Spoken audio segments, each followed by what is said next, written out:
So we are at the USS Iowa in San Pedro, California. We are at the foot of the LA Harbor, the commercial harbor of Los Angeles.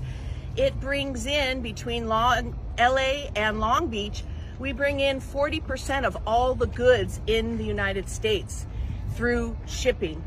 And this battleship was brought here about 10 years ago, which we are fine with. It was a battleship that fought fascism in World War II.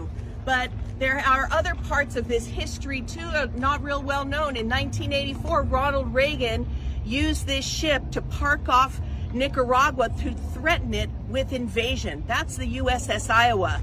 So history is repeating itself again with our U.S. Naval Armada once again in the Caribbean, threatening countries and actually bombing countries, kidnapping their president. So we don't want to get deeper and deeper into this. We want to tell the U.S. government loudly and clearly we're sick and tired of these endless wars. Yes. We know where this leads, and we know it's no good for the people of Venezuela either. Yes. So U.S. out of Venezuela, U.S. out of Latin America, hands off. We have to make sure that we keep saying to them, it is none of our business. Right. It is hands up off to the people Venezuela. to Venezuela to decide what their government is going to look like. Yeah, that's right. And that we heard the exact same thing they're saying now.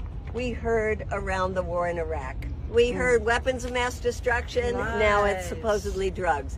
We heard it was going to be paid for by their oil. The exact same thing. And we heard it was going to be a cakewalk, right? And $1.8 trillion later in Iraq, and so many lives lost.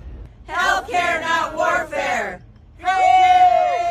U.S. out of everywhere. U.S. out of everywhere.